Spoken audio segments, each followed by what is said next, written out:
पूरा राज्य नींद की आगोश में था। चारों ओर गहरा सन्नाटा छाया हुआ था। रात के सन्नाटे को एक उल्लू की ऊ और भी ज्यादा खौफनाक बना रही थी। महारानी रुक्मणी की पायल उस सन्नाटे का सीना चीरती छन्न छन्न कर रही थी। रुक्मणी अपनी सूध बूध खोए हुए पलकों को बिना झपकाए एक भूत की भांति महल की ओर बढ़ रही थी। उसका मुंह खून से सना हुआ था और हाथों से रक्त टपक रहा था। रानी रुक्मणी दौलताबाद के महाराज विक्रम सिंह की पहली पत्नी थी। रुक्मणी जितनी पतिव्रता थी, विक्रम सिंह उतना ही बड़ा अय्याश था। सुंदर रूपवान पत्नी के होते हुए भी वह दूसरी पत्नी सुकन्या को ब्याह लाया था। न जाने ये रुक्मणी के अच्छे कर्मों का प्रभाव था या कुछ और कि दूसरी रानी सुकन्या देवी साल भर के भीतर ही अपने पुत्र सूरज प्रताप को जन्म देते समय ईश्वर को प्यारी हो गई। रुक्मणी की खुशी का ठिकाना ना था, किंतु उनके जीवन में अभी एक और भूचाल आना बाकी था। एक दिन रानी रुक्मणी को महाराज के रंगीन मिजाज होने की भनक लग गई। महाराज एक नर्तकी के प्रेम में ऐसे खोए थे कि अपना राजपाट धन दौलत सब उस पर न्यौछावर करने पर तुल गए थे। पूरे राज्य में खबर आग की तरह फैलने लगी। महारानी किसी भी हाल में दूसरी बार अपने राज्य और महाराज को खोना नहीं चाहती थी।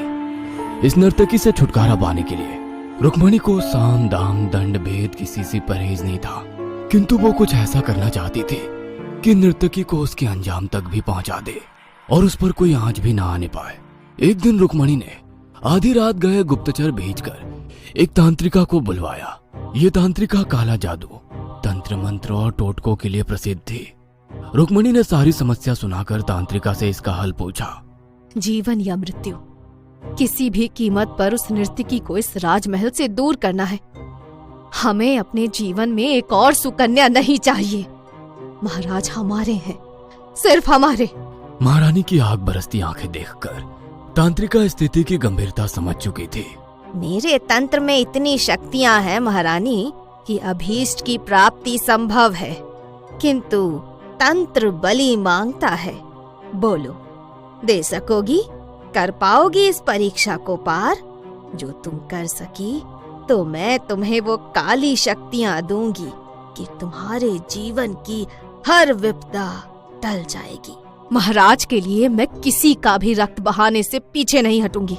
कहो, क्या परीक्षा है? किसी का भी रक्त बहाना आसान है महारानी। अपना राजवंशी खून बहा सको तो बात बने। तांत्रिका की बात सुनकर रुक्मणी एक पल को ठिठक जाती है।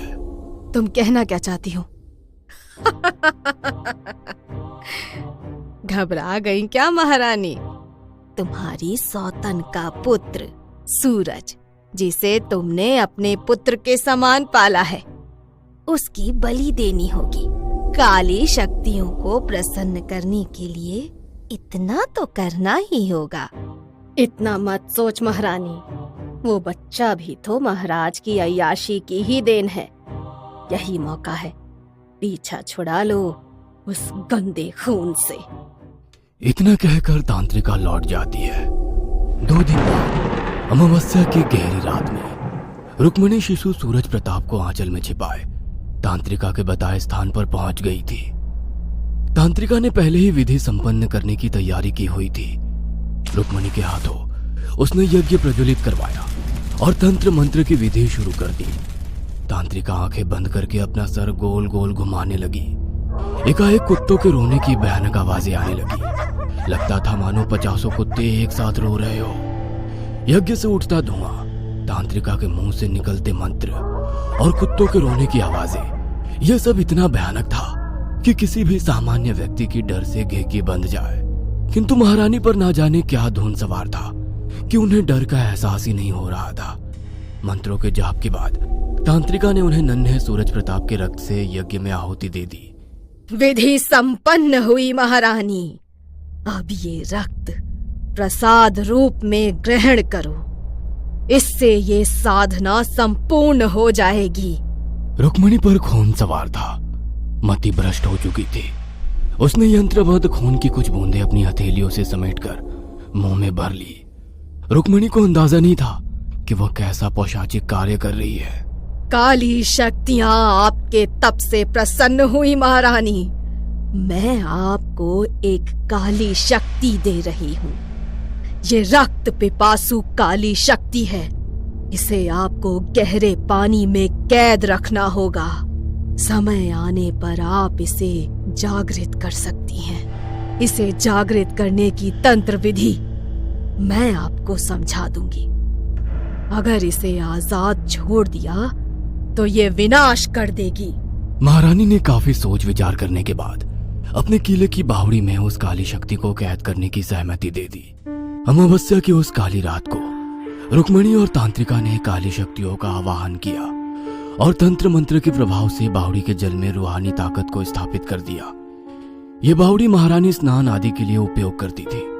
किसी और को वहां जाने की इजाजत नहीं थी। अतः रुक्मणी निश्चिंत थी कि किसी को भी इस बात की कानो कान भनक नहीं पड़ेगी। तंत्र विद्या संपन्न कराकर रुक्मणी खून से लथपथ हो अपने राजमहल लौट आई। रुक्मणी उस काली शक्ति को नर्तकी पर प्रयोग करने का उपाय सोच ही रही थी कि सेविका ने आकर एक मनहूस खबर सुनाई।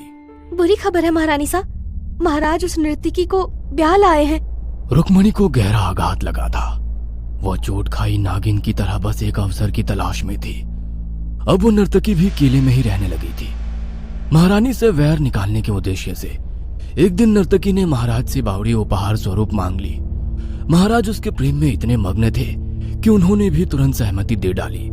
रुक्मणी को जैसे वार करने का अवसर मिल गया था। उसी रात मध्य रात्रि रुक्मणी ने अपने तंत्र का जाल बिछाया।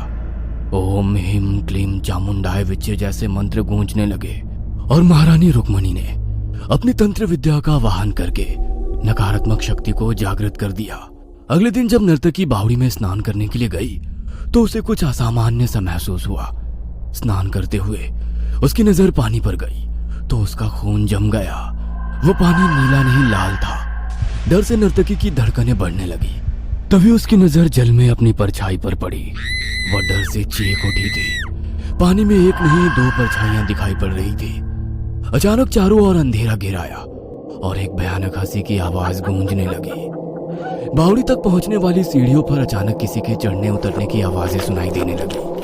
कदमों की आवाज बढ़ती ही जा रही थी। ऐसा लगता था जैसे एक नहीं सैकड़ों लोग एक साथ दौड़ रहे हो। उसे लग रहा था जैसे ये शोर सुनकर उसके कान फट जाएंगे।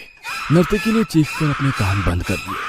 बावड़ी की घुमावदार सीढ़ियों से टकराकर एक भयानक हंसी पूरे वातावरण में गूंजने लगी। वो पूरे सामर्थ्य से सीढ़ियों की ओर भागने लगी।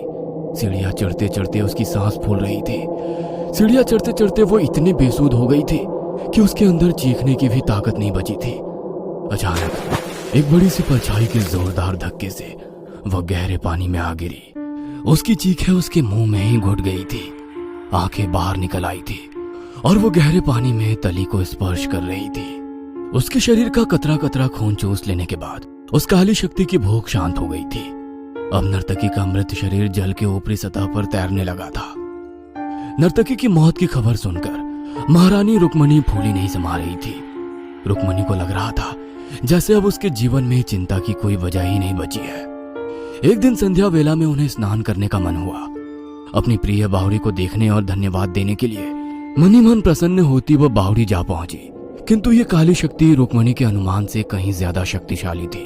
तांत्रिका ने रुक्मणी को यह नहीं बताया था कि अगर एक बार उसके मुंह खून लगा तो ये 100 गुना शक्तिशाली और खतरनाक हो जाएगी। महारानी बावड़ी में उतर गई। काफी देर तक स्नान करने के पश्चात उन्हें स्मरण हुआ कि दिन ढल चुका है। उन्हें महल की ओर लौटना चाहिए। बावड़ी से बाहर निकलते हुए महारानी को एहसास हुआ मानो कोई उनके पीछे पीछे चल रहा है। महारानी ने घबराकर पीछे देखा तो सीढ़ियों पर कदमों के खून से बने निशान देखकर रुक्मणी पसीने से तरबतर हो गई। किसी तरह सूखते कंठ के साथ तेज कदमों से वो महल पहुंची। जल्दबाजी में उसने अपने वस्त्र भी बेतरतीब पहन रखे थे। उस रात रुक्मणी की आंखों से नींद कोसों दूर थी। रह रहकर बावड़ी का ख्याल उसे विचलित कर रहा था। हर छोटी से छोटी आहट पर वो चौंक उठती। इसी तरह आधी रात बीत गई। मध्य रात्रि महाराज का आगमन हुआ तो रुक्मणी कुछ संभल कर बैठ गई। महाराज का स्पर्श पाते ही रुक्मणी की आंखें क्रोध से लाल हो गई। अचानक ही उसका रूप बदलने लगा और रुक्मणी में नर्तकी की झलक दिखाई देने लगी। उसकी आंखों से खून टपकने लगा। वह क्रोध से गुर्रा रही थी। रुक्मणी को ऐसे रूप में देखकर महाराज सकपका गए। मुझे मौत का उपहार देने के बाद अब तू रानी के साथ प्रेमालाप कर रहा है? नीच इंसान, मेरे जाते ही तुझे अपनी पत्नी याद आ गई? मेरे साथ जीने मरने के वादे किए थे ना तूने? तू मेरे साथ जाएगा मेरी बावड़ी में। उसे बहुत प्यास लगी है, तुम दोनों के रक्त से वो अपनी प्यास बुझाएगी। उसके बाद बावड़ी के शीतल जल में हम दोनों सदा साथ रहेंगे। चलेगा ना मेरे साथ? रुक्मिणी की आंखें पलट चुकी थी, पैर भी उलट गए थे। वो इतनी भयानक लग रही थी कि विक्रम की चीख भी मुंह से बाहर नहीं निकल पा रही थी। मेरे साथ तो तुझे चलना ही पड़ेगा, और ये तेरी महारानी, इसे इसके किए की सजा भी तो देनी है। इतना कहकर रुक्मिणी अट्टहास करने लगी और विक्रम सिंह को गर्दन से पकड़कर घसीटते हुए बावड़ी में ले जाती है। उस रात विक्रम सिंह और रुक्मिणी की चीखों से पूरा राजमहल हिल जाता है। अगली सुबह बावड़ी में रुक्मिणी और विक्रम सिंह के शत विशत शव बरामद हुए। उन दोनों के शरीर बिल्कुल नीले पड़ चुके थे, मानो शरीर का एक एक खून चूस लिया गया हो। उनके शरीर को देखकर लगता था जैसे कि किसी ने एक एक अंग को नोच खाया हो। उस दिन के बाद दौलताबाद के किले में कुछ भी शुभ नहीं हुआ। धीरे धीरे मनुष्यत ऐसी हावी हुई